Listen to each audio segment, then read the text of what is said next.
অবৈধভাবে ভারতে পালিয়ে যাওয়ার সময় ময়মনসিংহের ধোবাউড়া উপজেলা থেকে ৭১ টেলিভিশনের সিইও মোজাম্মেল হক বাবু, দৈনিক ভোরের কাগজ পত্রিকার সম্পাদক শ্যামল দত্ত, ৭১ টেলিভিশনের সিনিয়র রিপোর্টার মাহবুবুর রহমান ও প্রাইভেট চালক সেলিম সহ ৪ জনকে আটক করা হয়েছে।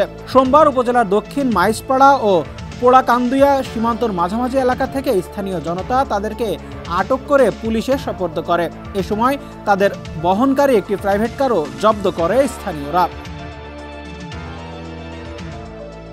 5-স্টার রেটিং প্রাপ্ত বিএলডিসি টেকনোলজির Walton super saver ceiling fan 65% পর্যন্ত বিদ্যুৎ বিল সাশ্রয় করে আপনাকে রাখে প্রশান্তিতে। ওয়ালটন ফ্যান হাওয়া বদলে দেয়।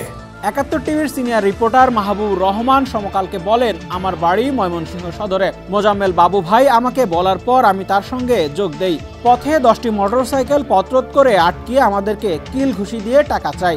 এক পর্যায়ে আমার মানিব্যাগ চেক করে ৩০০ টাকা পাই। টাকা নিয়ে মানিব্যাগটি ফকিরনি বলে আমার মুখের উপর ফেলে দেয়। পরে আমাদের সবার কাছে চেক করে যা ছিল সব নিয়ে যাই। এরপর কি হয়েছে আমি আর বলতে পারবো না। ধোবাউড়া থানার ভারপ্রাপ্ত কর্মকর্তা চান মিয়া সমকালকে বলেন, আজ সোমবার ভোর ৬টার দিকে দক্ষিণ মাইজপাড়া ও পোড়া কান্দুলিয়া সীমান্ত মাঝামাঝি এলাকা থেকে স্থানীয় জনতা তাদেরকে আটক করে পুলিশে সোপর্দ করে। এ সময় তাদের বহনকারী একটি প্রাইভেট কার জব্দ করে স্থানীয়রা। আটক ৪ জন বর্তমানে পুলিশ হেফাজতে রয়েছেন। এদিকে এ ঘটনায় ময়মনসিংহের পুলিশ সুপার মোহাম্মদ আজিজুল ইসলাম জানান, আটককৃতদের বিরুদ্ধে মামলা রয়েছে। সংশ্লিষ্ট থানায় তাদের বিরুদ্ধে প্রয়োজনীয় ব্যবস্থা গ্রহণ করা হচ্ছে। ডেস্ক রিপোর্ট, সমকাল।